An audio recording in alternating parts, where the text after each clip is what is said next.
Hello and welcome to Further Together, enriching relationships, creating a better future. Your friends here, Kudzie and Priscilla. We are broadcasting right in London.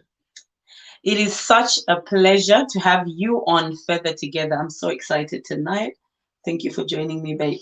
Yes, and to those who are watching, thank you for joining us. If you're watching this as a replay, thank you so much. You may be watching this for the first time. I want to take this opportunity to say thank you for passing by, and we hope you'll come back again. If you're watching it and you're regular here, thank you so much for trusting us and trusting the content that we do share here. We encourage you to also share with friends and family. Let's share this broadcast. Tonight we are discussing the truth about silent treatment, and this is very much talked about topic in relationships, and we want you to engage with us tonight. So do share this broadcast with your friends. Let's hear your views on this critical topic. Yes, it is quite critical indeed that we really need to deal with. But before we go any further, my wife and I would like to take this opportunity to say happy wedding anniversary to Pastor Stanley and Mom and the First Lady. They were celebrating 26 years of marriage yesterday. You know, we are not yet there. We are just halfway through, and we know how hard it is. And we saw you doing His Excellence dance. Yes, we love it when we see couples that are happy together, that are satisfied in their relationship. Yes, would you please share with friends and family that Further Together is right on air? Minister Sharma, thank you for last week. It was great. Thank you so much. We enjoyed the session last week. We're still having feedback from people who are saying, you know what, is that lady in the UK, does she live right here on earth? And I said, yes. I'm sorry for those who do not understand tongues. Mr. Chichena, thank you so much for tuning in. It's good to see you. Madzikatire Nelson, it's good to see you. Thank you so much for tuning in. I know there are some who are watching right now. You may not have commented here.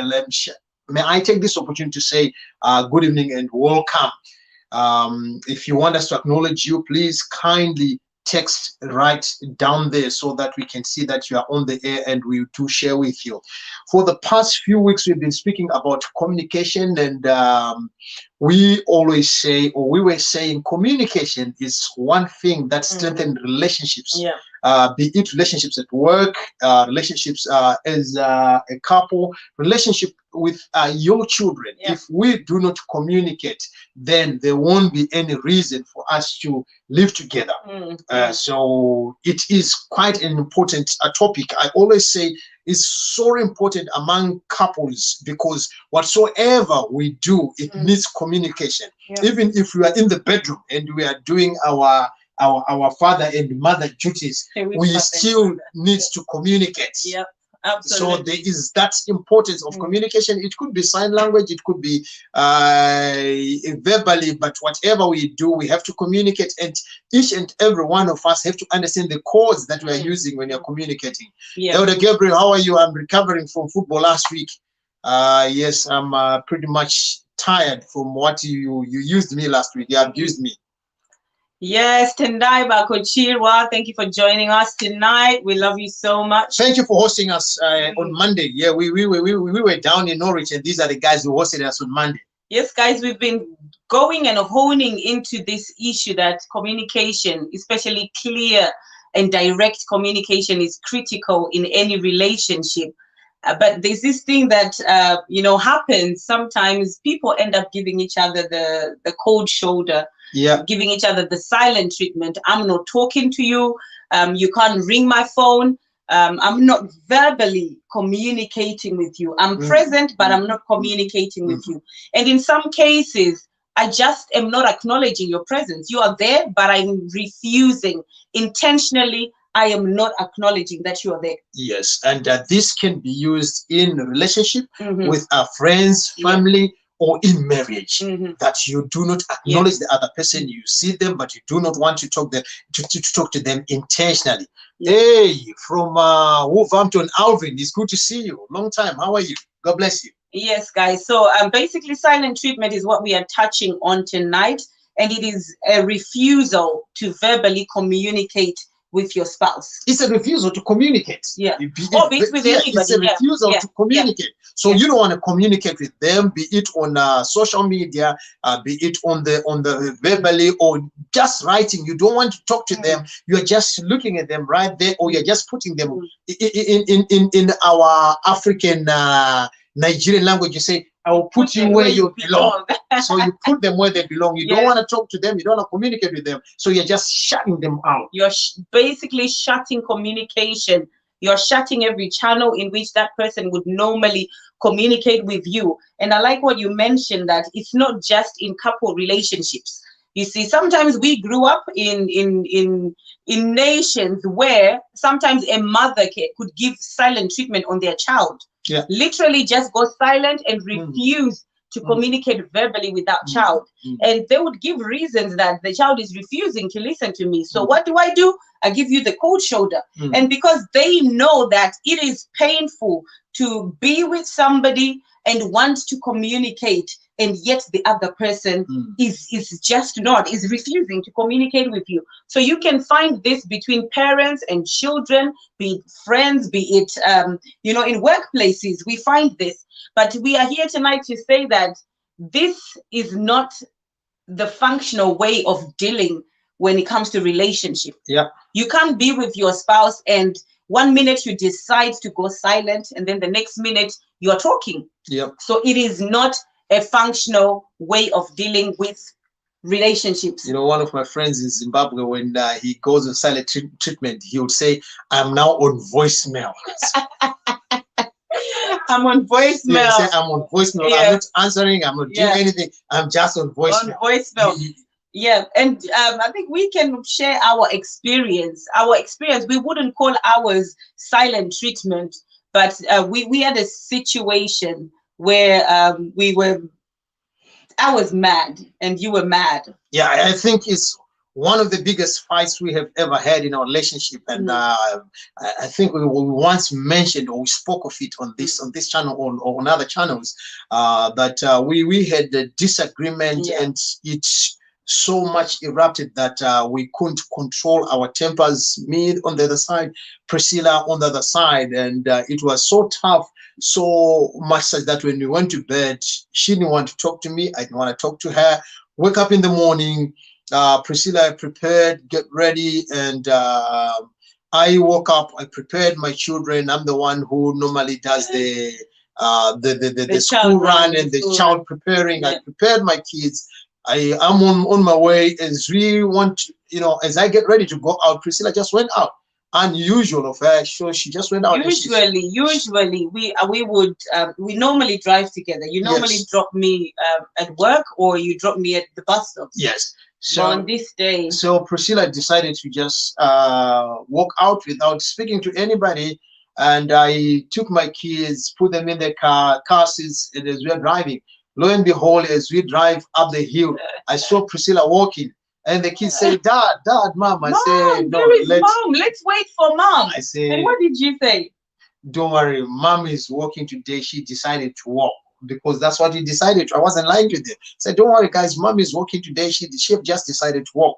So I drove with my kids. I put them aside at school. In the evening, went to pick them up. I usually go and pick her up from work. And you know what?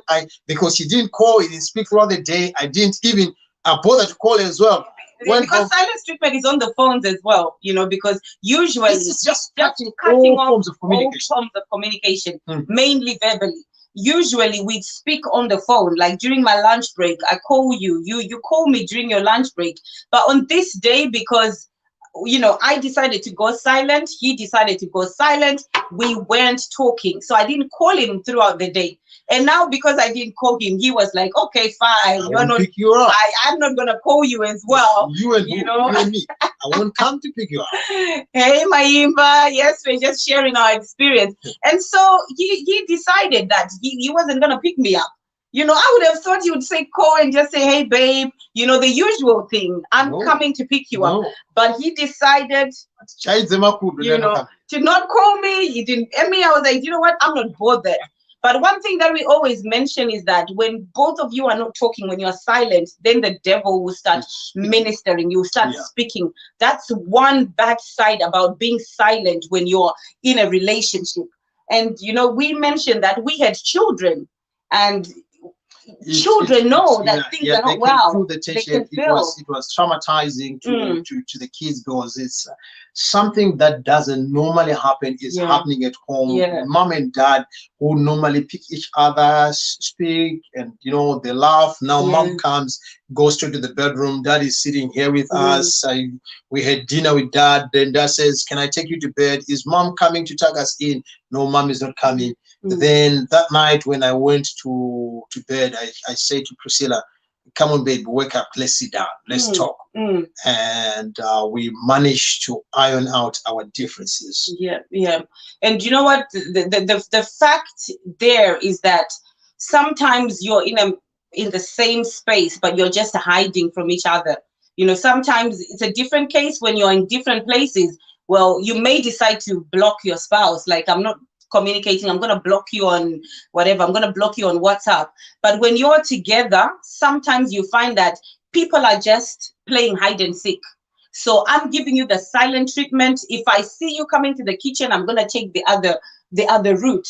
And now it's so damaging, especially when kids are involved, because children are wondering, they're going through emotional trauma. What is going on? What is going on?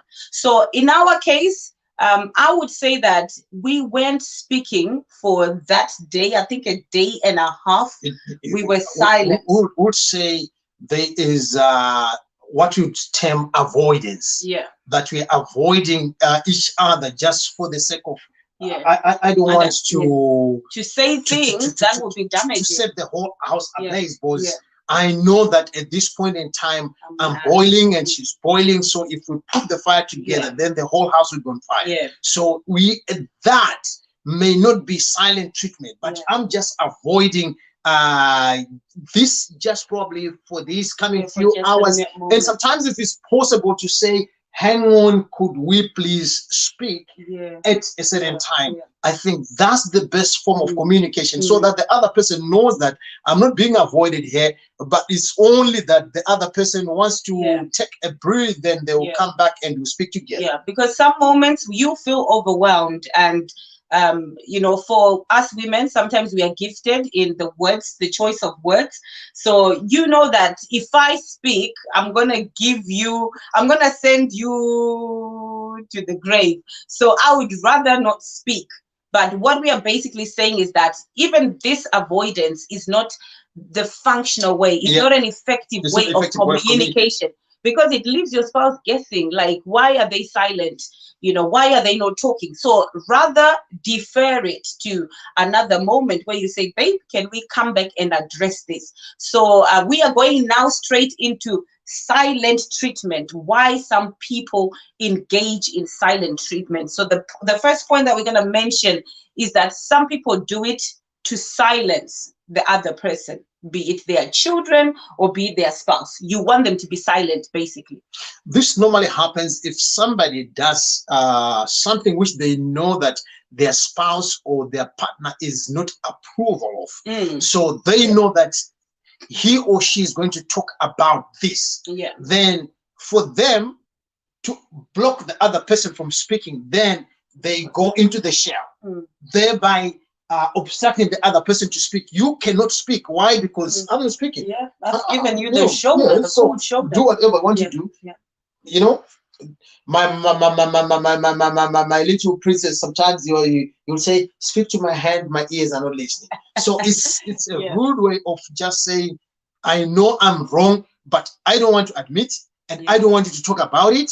So you be silent. Be silent. I'm silent, and the thing about that is the one who is giving the treatment, the one who is wrong, is the one who feels, when they feel like, now I want to talk, and they know that I have roasted you, I have roasted you enough, then they will start speaking to you. And the innocent person now won't be in a position of saying, you know what, all this time you were quiet, but this is what you did. This is what you did. But they're just they're seeing it as a privilege. That's okay. At least now, he is now speaking or she's now speaking. I don't know how this was going to end. It wasn't going to end anywhere. It's silent treatment. They are doing it because they want to shut you up. Yes.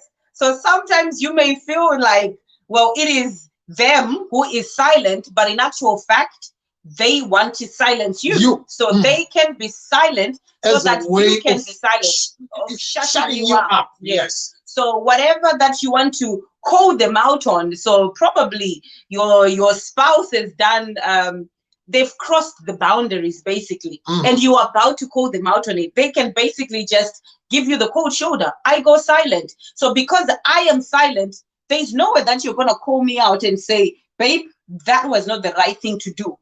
And I think you've rightly mentioned, it normally happens when people do not want to own up. They know they've made a mistake. They know they shouldn't have said what they've said. They know they shouldn't have done what they've done.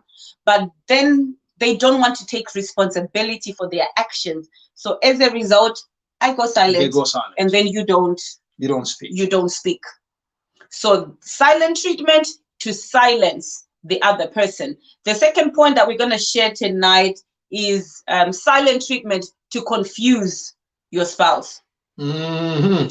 Just like we said with the first one, it's you want to leave the other person guessing what you are thinking or what you want them to guess, thereby making them sometimes to apologize for things that they did not do. Then the one who is giving silent treatment will then come to say, because with silent treatment comes humiliating, they start to talk down the other person. You don't think, so you didn't see that this is what you have done. You are apologizing for this, and yet you did this, but you didn't tell me why you went silent. You just went on silent, and you want me to guess. Now I'm guessing, and you are calling me dumb. You're calling me stupid. You're calling me somebody who doesn't rationalize. Why didn't you notice that this? No, it's not me. It's not for me to. It's for you to tell me the things that I have, done. Absolutely, it is confusing. It is confusing. 1 minute,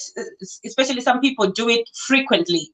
1 minute we're talking and I just wake up and I don't even know what's going on. Sometimes literally the other person doesn't know what's going on. So it gets them confused. Why have you cut down communication? Why are you shutting me off?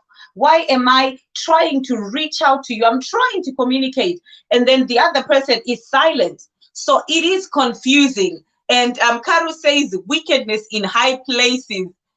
Fine, if my past is starting to make sense. Yes, it's wickedness. You are with somebody and they want to communicate. We are emotional. We are spiritual beings. We are emotional, and that communication is key. You don't want to be in isolation. And really, when your spouse engages in that, they leave you confused. Sometimes you don't know. Are they just silent, giving me this treatment because things are not well with them? Is it what I did? What did I do wrong? Sometimes you just don't know. And in most cases, you become the victim, and you start to apportion the whole blame to yourself because you are not knowing, you are guessing. So you might be guessing, is it because of what I did? Is it because of the credit card, the debit card that I used? Is it because of the phone call that I made to my brother? You don't know, and they like that because of the second, the third point. They like that because the number 3, it gives them control. They gain control. So they know that when I'm quiet and you are guessing, then I'm the one in control.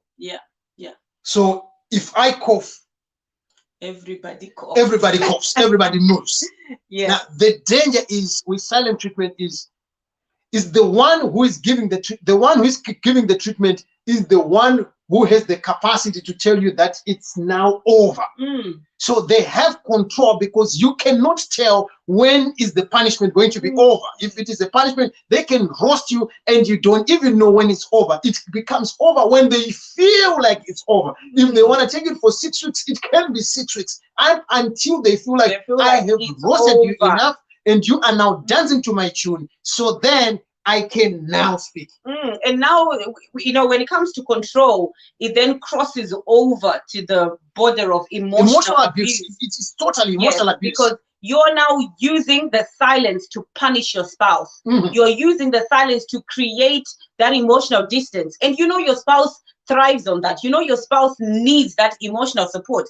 And then you're using that silence to punish your spouse or to exert power over them. That becomes emotional abuse. And yeah, go on. With women, of course, with some men they do as well. Yes, men they do as well. Because I remember we have something that men they do their one in a very subtle way. Where I'm going is some they now go to the extent, because we are not talking, so sex deprivation becomes the thing. Why I cannot give you my body when I'm not talking to you. So they purposely avoid to speak to you, because they know that when we get into the bedroom, you want to talk to me because there's something that I have that you want. When you come there, that's when I'll start to make my demands. That's when I start to tell you, curse your mother, curse your father, say this, tell me this, do. Now you start to make pledges. You declare your parents, you declare your brothers, you declare everything, because you want to have sexual satisfaction. And this person is just using that to control you. And you see a tall man, probably taller than me, a 6'9", you know, gets, you know, he's crippled. Why? Because somebody thinks you hold the keys. Oh, listen, you are getting so passionate now because we're talking about talk about sex. You see, I feel like speaking in tongues now. And the thing is, now I remember there was a night. There was one night that I literally deprived somebody's being one night. Yes, and that night, oh my God, deliverance is happening here. I regret that night, because this man literally went out of his mind. Yeah. So sometimes, yes, silent treatment is used, and then so that the person can gain control over their spouse. And if it goes beyond the bedroom, then, because if you're not communicating verbally, how are we going to do this thing? You know, it's an emotional thing, isn't it? So the abuse, it goes on and on. And to those who have children, it also spills to the children, because children, they are sensitive to all these things. Mom is not talking to dad, so this boy wants this, mom says speak to dad, and now he becomes or she becomes the messenger. Go and tell dad go and say this to mom. So the child is in between, and they can tell that there is tension. And Sis Angelina says, be careful, guys. You don't realize what you have until it's gone. Very true. If you are in a relationship with somebody, you don't realize how important they are until they are gone. This afternoon, I was speaking to my wife about my father. My father would not spend a week without calling me. And normally he would call me very early in the morning or late in the night. And to a certain extent, I'll say, look here, Dad, I was just sleeping. Oh, you're just waking up? Are you just waking me up to say, how are you? How are the boys? They are fine, Dad. If they were, if they were not fine, I could have called you. But tell you what, I miss those calls. I do miss those calls. I didn't know how important those calls were until now that he's gone. He's no longer calling. And I remember last week I was speaking to my wife. I was saying, you know what? I'm driving. It's early hours of the morning, and I'm thinking, if the old man was here, he could have called me to just say, how are you doing? I no longer have that voice. I can't hear it anymore. It's gone. So be careful to silent treat somebody or to ill treat somebody to the extent that you push them out of your life and only realize when they are gone. Yes, and Sis Angelina says that one man woke up dead, so you don't carry your anger to the next day. The Bible tells us, don't let the sun go down in your anger. You know, sometimes you're overwhelmed. There's so much going on, but ask the Holy Spirit, like, help me, Holy Spirit, to just calm down. You know, if it is that you're going silent, do communicate that, babe, I need time to cool myself off, because I know myself and I know the words that I can release in this moment. So just give me time to cool off, and then we can come back and resolve it. But what we mentioned right now is when you now use the silence to punish, to exert control, so that your spouse knows that, you know what, I'm in big trouble right here. And if I don't do this, this person is not going to speak to me. Yes. That becomes emotional abuse. And we can just run through some of the signs that, if the silent treatment is now crossing over to the borderline. Yes. Number one thing, when you move from being a wife to being a knife. How about your husband? So the first thing would be checking the frequency. How frequent is the spouse or the mom using or engaging in this silent treatment? Even at work, yes, there are some people who are good at doing that as well. When they want to gain control over you. So how do you know that they are now moving into emotional abuse? So duration is another thing as well. Frequency, duration, how long? You see, some people can go weeks, and I'm talking of months or weeks, without speaking to each other, like giving their spouse a cold shoulder. So how long is it? So when it becomes prolonged, there could be a possibility that this person is deliberately and intentionally doing it to abuse you emotionally, to inflict pain.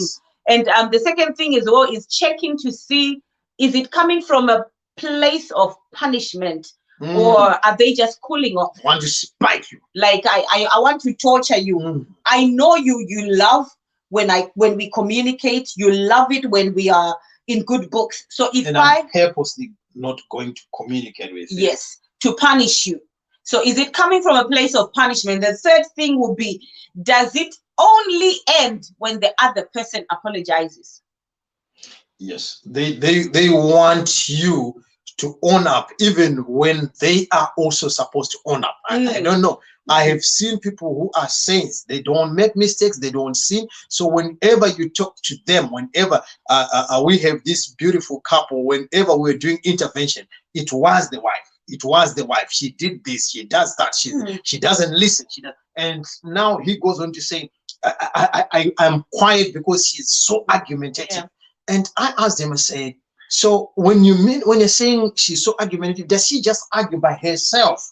So these people, they are good at making the other person apologize because they are good with words. They know what to say. They are very tactical when it comes to language.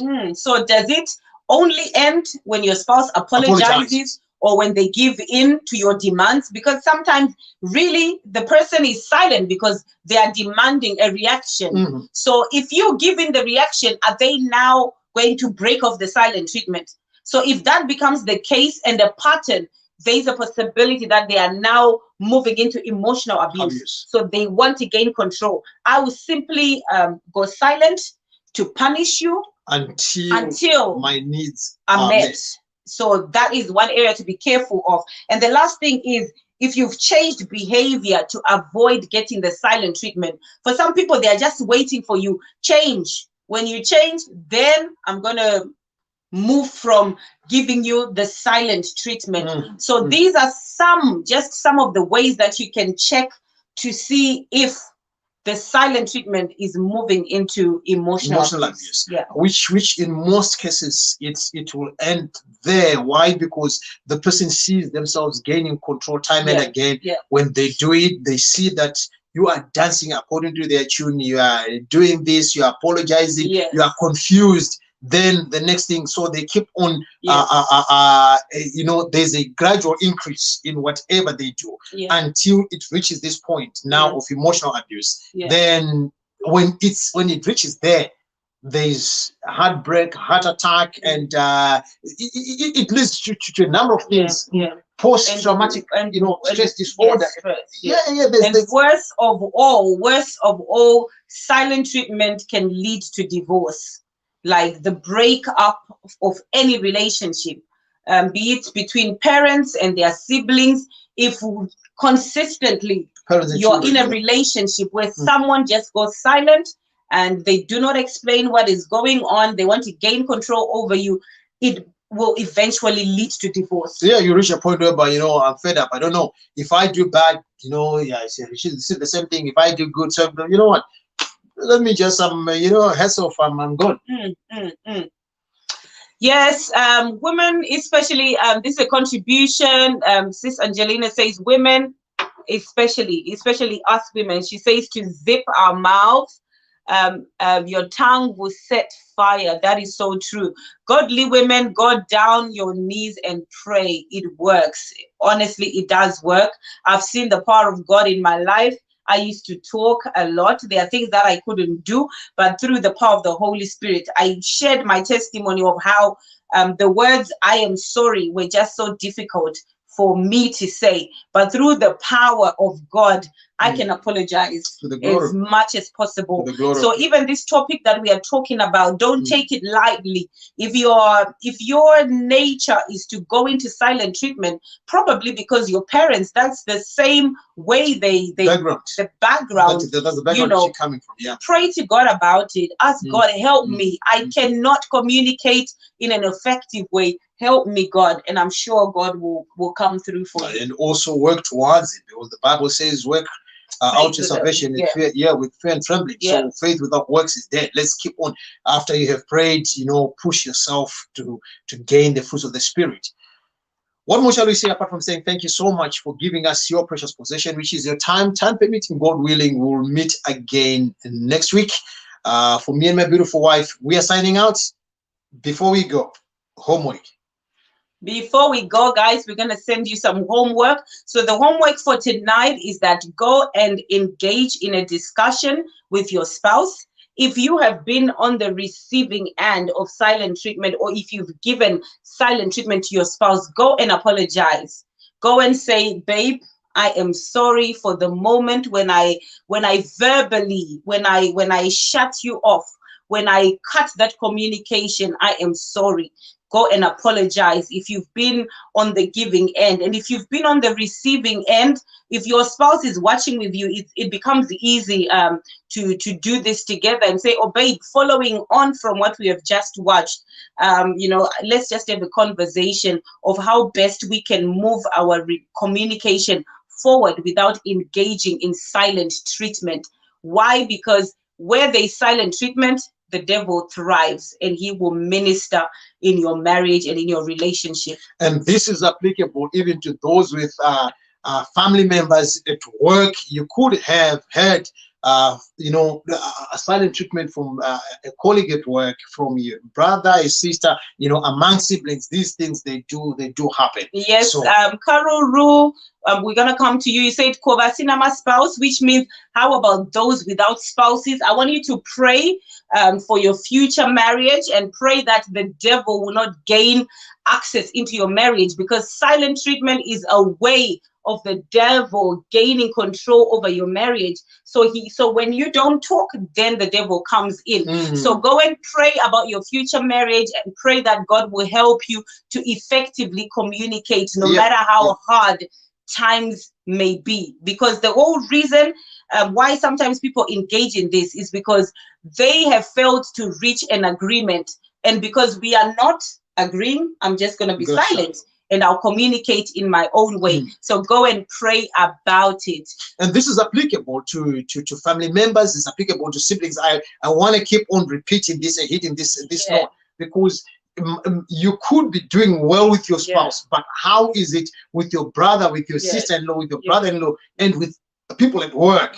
It's just ruins, because sooner or later you import that same behavior into your family or into your house. Yes, and Pastor Chipo says silent treatment affects children too. Absolutely. Bless you. We mentioned that earlier. It does affect children. And hopefully we are not going to go on silent treatment with our maker, our God as well. Let's not go silent. Let's keep the communication channels open between us and God and our spouses and our families. Yes, what more shall I say apart from saying thank you so much? I had already said thank you. I'm seeing one of our prayer warriors. She's here, Pastor Chipomdere. We will always be grateful to God for making your path and our path met. Blessed be the day we met you. You are ever praying for us. Those prayer points and those prayers, they do make us strong. And I know that there are some who are watching right now. You also do the same. You support us one way or the other. Want to take this opportunity to say thank you. If you're watching this as a replay and it's your first time, please go on our page, follow, like, subscribe and our share. YouTube channel, and also share with other friends. For me and my beautiful wife, we are signing out till we meet again. God bless you. Love you.